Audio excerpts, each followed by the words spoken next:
Hey there, horror lovers! Welcome back to BitBlitz Horror. Before we dive into tonight's chilling tale, The Waykeeper's Awakening, make sure you hit that like button and subscribe for more terrifying stories. Now, get ready to question reality as we follow one man's horrifying discovery of his supernatural abilities. Let's begin. I almost died today. The words echo in my mind as I sit here, trembling, trying to make sense of what just happened.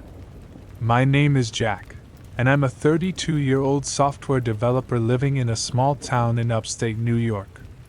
I never thought I'd be the one to experience something so terrifying, so inexplicable, but here I am, questioning my sanity and wondering if I'll make it through the night. It all started this morning when I woke up to an unusually quiet house. The silence was oppressive, almost suffocating. I live alone in a modest 2-bedroom apartment, but I'm used to the ambient sounds of my neighbors going about their day. Today, there was nothing, no footsteps above, no muffled conversations through the walls, not even the usual hum of traffic outside my window. I got out of bed, my bare feet touching the cold hardwood floor. The chill sent a shiver up my spine. But it wasn't just from the temperature. Something felt off, like the air itself was charged with an unnatural energy. I made my way to the kitchen, my steps echoing in the eerie silence. As I reached for the coffee pot, I noticed something strange out of the corner of my eye. The digital clock on my microwave was flashing midnight, as if there had been a power outage. But that didn't make sense. My phone showed the correct time, 7:15 a.m. I shrugged it off, figuring it was just a glitch, and went about making my coffee. That's when I heard it. A soft, barely audible whisper coming from somewhere in my apartment. "Jack," it said, so faint I thought I might have imagined it.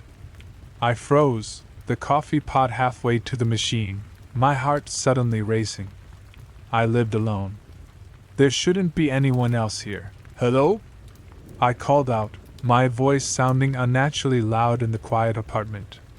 No response. I set down the coffee pot and slowly made my way through the living room, checking behind the couch and in the closets. Nothing. The whisper came again, this time from the direction of my bedroom. "Jack, help us!" My blood ran cold. Us? Who was us? And why did they need help? Against my better judgment, I crept towards my bedroom, my hand shaking as I reached for the doorknob. I took a deep breath and pushed the door open. The room looked exactly as I had left it, but something was different. The air felt thicker, heavier, as if reality itself was bending around me. And then I saw it, a faint, shimmering outline in the corner of the room, like heat rising from hot asphalt. As I watched, transfixed, the shimmer began to take shape. It started as a vague, humanoid form, but as it solidified, I realized with horror that it wasn't just one figure. It was many, all twisted and intertwined in an impossible tangle of limbs and faces.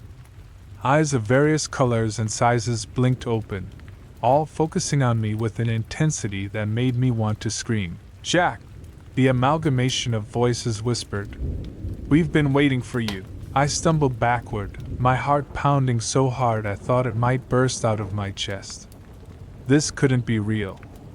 I must be dreaming, hallucinating, anything but this impossible nightmare standing before me. The creature, for lack of a better word, began to move towards me, its many limbs propelling it forward in a grotesque crawl. I turned and ran, slamming the bedroom door behind me and racing for the front door of my apartment.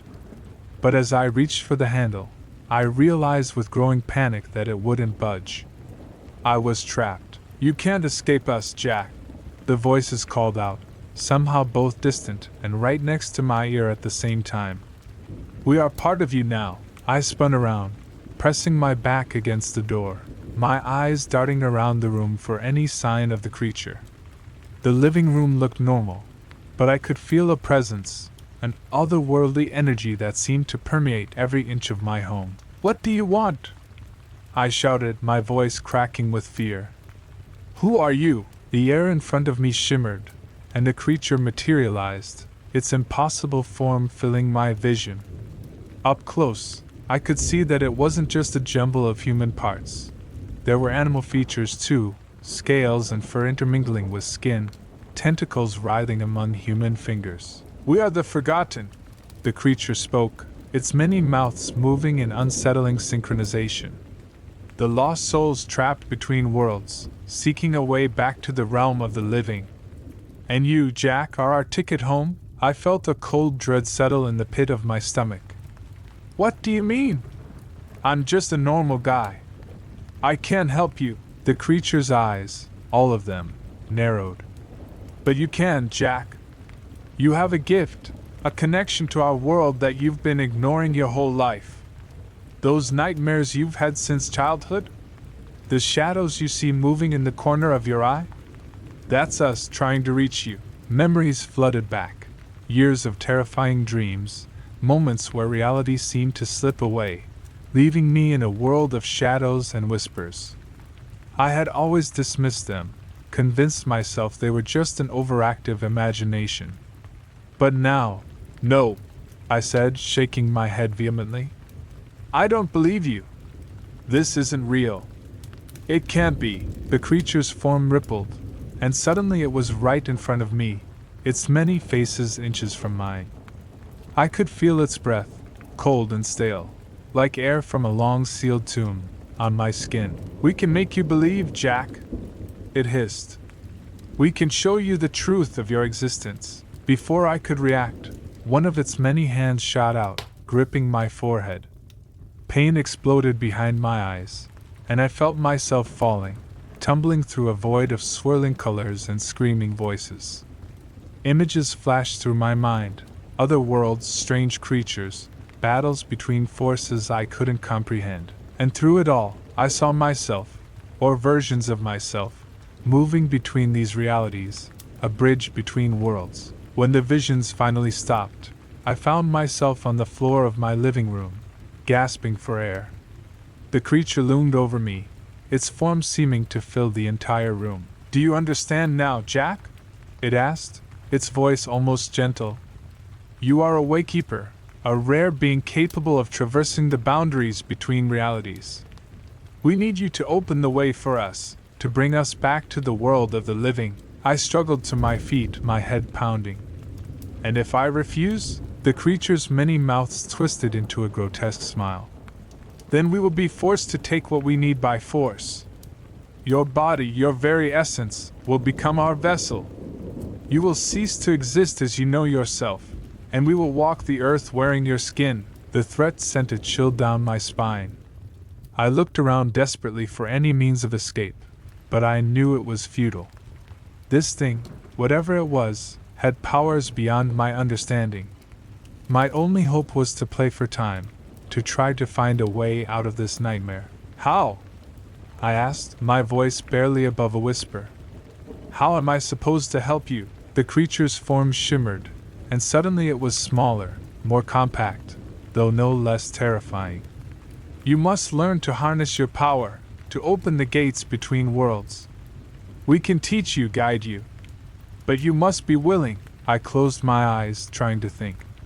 If what this thing said was true, if I really had some kind of power, maybe I could use it to save myself. But if I was wrong, if this was all some elaborate hallucination, I might be giving in to madness. I need time, I said finally, opening my eyes to face the creature. This is a lot to take in. Can you give me a day to think about it? The creature was silent for a long moment, its many eyes blinking in an unsettling rhythm. Finally, it spoke. One day, Jack.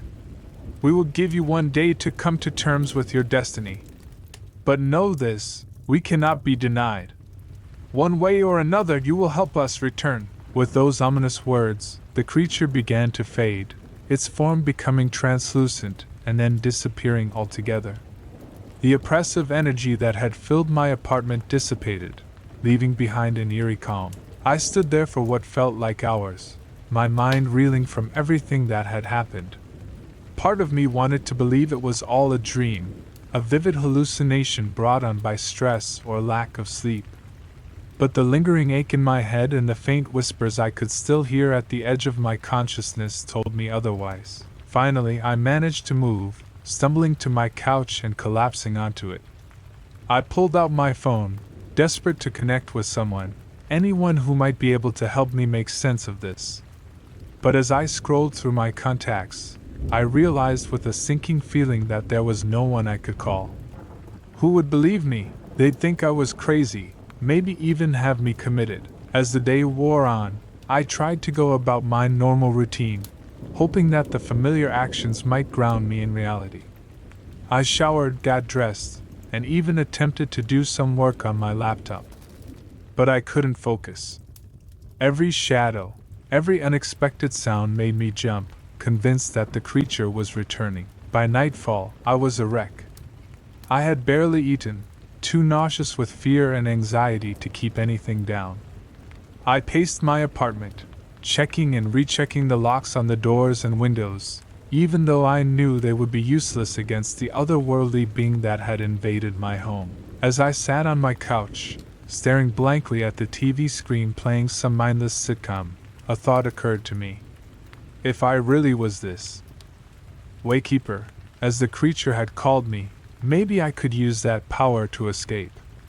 To go somewhere else, somewhere safe. I closed my eyes, trying to remember the sensations I had felt when the creature had shown me those visions of other worlds. There had been a feeling of movement, of shifting between realities. I focused on that feeling, imagining myself slipping between the cracks of the universe. For a moment, nothing happened. Then, I felt a strange tingling sensation spreading through my body.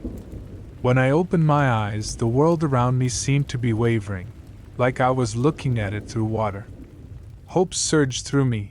Was it working? But then, just as quickly as it had started, the sensation faded. The room snapped back into focus, and I was left sitting on my couch, exactly where I had been. A wave of despair washed over me. I had failed. As the night wore on, I found myself unable to sleep.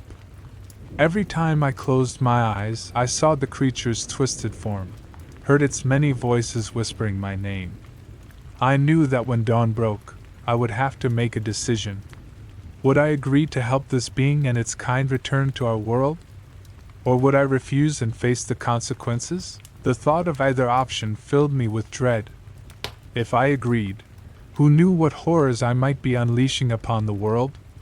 But if I refused, the creature's threat to take over my body, to erase my very existence, terrified me to my core.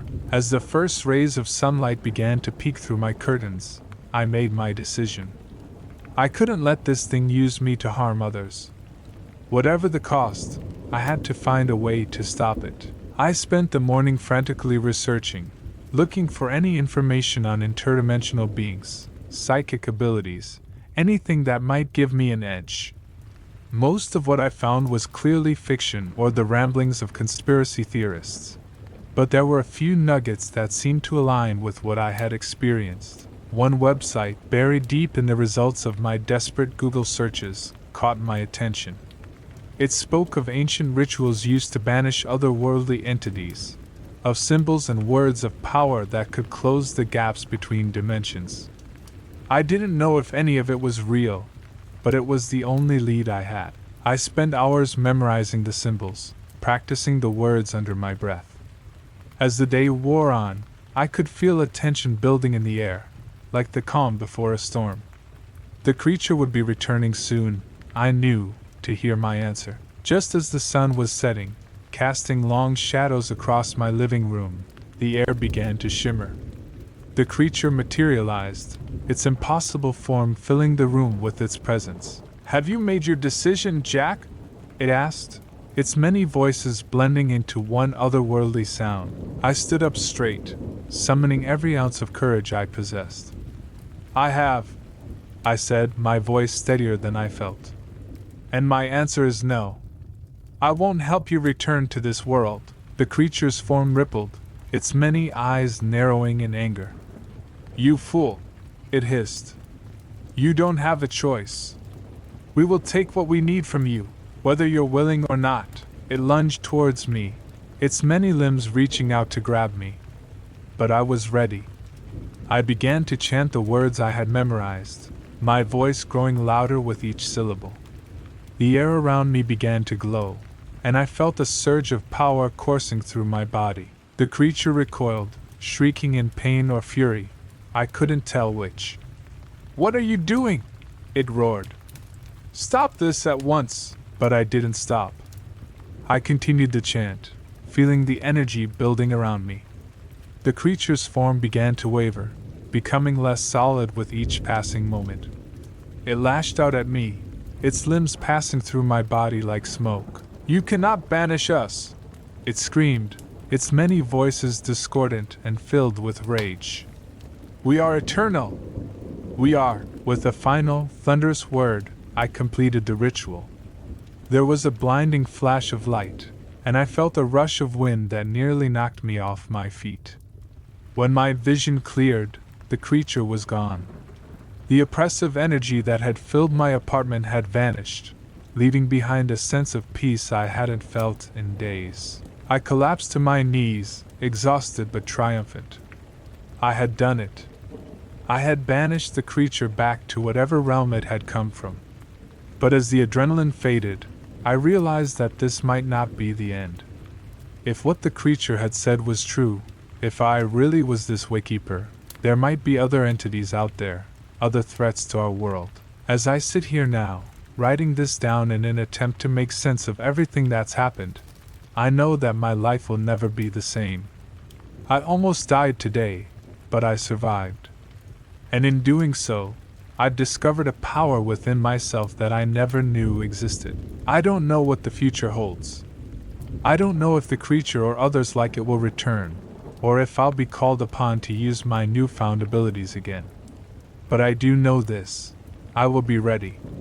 Whatever comes, whatever threats emerge from the spaces between worlds, I will face them. Because now I understand that I'm not just Jack, the software developer from upstate New York. I'm a Waykeeper, a guardian of the boundaries between realities, and I almost died today. But I didn't. I survived, and I'm stronger for it. Whatever comes next, I'll be ready.